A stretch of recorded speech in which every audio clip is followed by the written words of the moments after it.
Hi అందరికీ. ఇవాళ నేను చెప్పబోయే కథ నాకు మా తాతయ్య చెప్పింది. ఎప్పుడు యూట్యూబ్లో ఆ షార్ట్స్, రీల్స్ ఇవన్నీ ఏం చూస్తాం చెప్పండి. అందుకే ఒక మంచి కథ చెప్తాను, వినండి. అనగనగా ఒక ఊరిలో ఒక భార్య భర్త ఉంటారనమాట.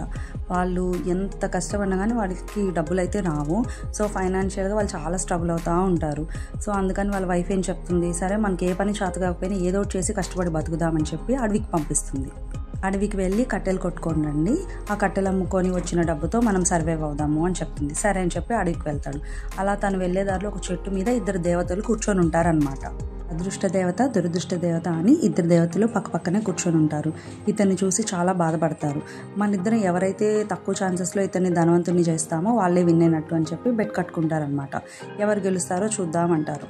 అప్పుడు అదృష్ట దేవత అంటుంది, ఫస్ట్ నా ఛాన్స్, నేనే ఇతన్ని ఫస్ట్ ఛాన్స్లోనే రిచ్ చేస్తాను అని చెప్తుంది. సరే అని ఇద్దరు అనుకుంటారు, ఓకే అని చెప్పి. అప్పుడు ఆమె ఏం చేస్తుందంటే ప్రపంచంలోనే కాస్ట్లీయెస్ట్ డైమండ్ని వదిలేస్తుంది అనమాట.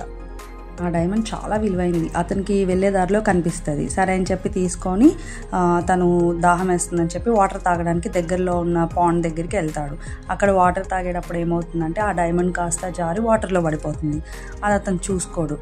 సరే అని చెప్పి వాటర్ తాగేస్తాడు, వెళ్ళిపోతాడు. కానీ ఇంతలో ఆ నీళ్ళల్లో ఉన్న చేప ఇదేదో బాగుంది, తన ఫుడ్ అనుకొని ఆ చేప ఆ డైమండ్ని మింగేస్తుంది అనమాట. ఆ విషయం తెలియక ఇంటికి వెళ్ళిపోతాడు.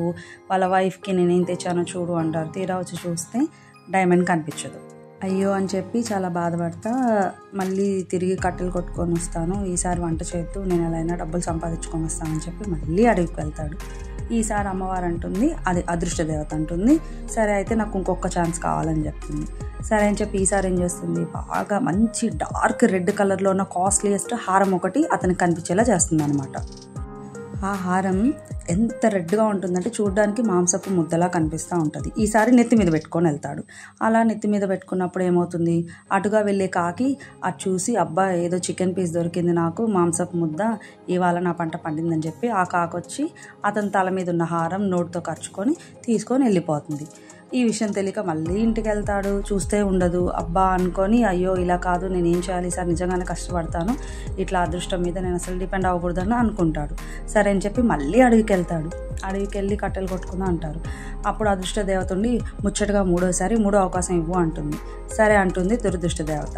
సరే అని చెప్పి ఈసారి ఏం చేస్తుందంటే అతని కళ్ళకి 2 లంక బిందెలు కనిపించేలా చేస్తుంది.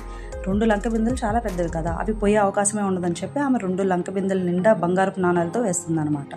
అలా వేసినప్పుడు ఆ 2 లంక బిందెల్ని తీసుకొని చక్కగా ఇంటికి వెళ్ళిపోతాడు. ఈసారి ఇంట్లో చూస్తే భార్య పిల్లలు ఉండరు. ఎటుపోయారబ్బా అని చెప్పి వెతుక్కుంటూ వెళ్తాడు. అతను ఇంటికి వచ్చాడు, ఏదో తెచ్చాడని చూసిన పక్కింటామా ఇది వీళ్ళకెందుకు అని చెప్పి ఆమె దొంగలించుకొని వెళ్ళిపోతుంది. తీరా భోంచేసే వాళ్ళు చేయొద్దు, నేను ఇవి తీసుకొని వచ్చానని చెప్పి తినే భార్యను తీసుకొని ఇంటికి వస్తాడు. తీరా ఇంటికి వచ్చి చూస్తే లంక బిందెలు ఉండవు. అయ్యో అనుకొని, ఎందుకండి ఎప్పుడు ఇలా చేస్తారు, దయచేసి కష్టం మీద మీ ఫలితంని పెట్టండి, వెళ్ళండి, కష్టపడండి అని చెప్తుంది. సరే అని చెప్పి మళ్ళీ కట్టెలు కొట్టుకోవడానికి అడవికి వెళ్తాడు. ఈసారి 3 ఛాన్సులు అయిపోయిన అదృష్ట దేవత ఈసారి నీ అవకాశం అంటుంది. అప్పుడు దురదృష్ట దేవత ఉంది, నువ్వు ఎంత అదృష్ట దేవతమైనా నా పక్కనే కూర్చున్నావు కాబట్టి నీకు ఇన్ని ఛాన్సులు ఇచ్చినా కలిసి రాలేదు, ఇప్పుడు నేను చూడని ఆమె వేరే కొమ్మ మీదకి వెళ్ళి కూర్చుంటుంది. కూర్చొని జస్ట్ ఓన్లీ 2 కాయిన్స్ అతనికి కనిపించేలా చేస్తుంది అనమాట. అంటే ఒక ₹2 అనుకుందాం. సరే అని చెప్పి వెళ్తాడు, కట్టెలు కొట్టుకుంటాడు. కానీ చూస్తే ₹2 దొరుకుతాయి. అమ్మయ్య అనుకొని ఆ ₹2 తీసుకెళ్ళి ఏం చేస్తాడు, ఒక చేపలు పట్టుకునే అతను కనిపిస్తాడు అనమాట. అయ్యా నా దగ్గర ₹2 ఉన్నాయి, నేను మీ దగ్గర ఉన్న చేపలు కొనుక్కుంటాను, మీ దగ్గర ఉన్నది అని చెప్పి అంటాడు. సరే అని చెప్పి ఆ ₹2 ఇచ్చేసి అక్కడున్న ఆ చేపని కొనుక్కుంటాడు అనమాట. హ్యాపీగా ఆ చేపను తీసుకొని ఇంటికి వెళ్తాడు.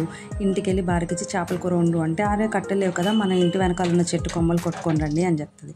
సరే అని చెప్పి ఇంటి వెనకాల ఉన్న చెట్లు కొమ్మలు కొడుతూ పెద్దగా అరుస్తాడు.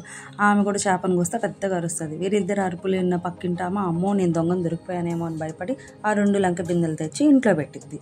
ఆయన ఎందుకు అరిచాడంటే చెట్టు మీద కాకి తన ఎర్రటి హారాన్ని తన ఇంటి పెరట్లోనే పెడతాది అనమాట. అబ్బా నేను పోగొట్టుకున్న హారం నా ఇంటి వెనకాలే ఉందని చెప్పి పెద్దగా అరుస్తాడు. మరి భార్య ఏమో చేపను కోస్తే అందులో వజ్రం దొరుకుతుంది. ఫస్ట్లో పోయిన వజ్రం, మింగిన చేప అదే అనమాట. అట్లా 2 లంక బిందెలు, పోగొట్టుకున్న హారం, పోగొట్టుకున్న వజ్రం, ఈ 3 దొరికి వాళ్ళు అక్కడ ఆ దేశంలో కల్లా చాలా రిచెస్ట్గా అయిపోతారనమాట. అందరికంటే ధనవంతులై చాలా హ్యాపీగా బతుకుతారు. అందుకే అదృష్టాన్ని కాకుండా మన కష్టాన్ని మనం నమ్ముకుంటే అంతా మంచిగా జరుగుతుంది. కథ నచ్చితే లైక్ అండ్ సబ్స్క్రైబ్.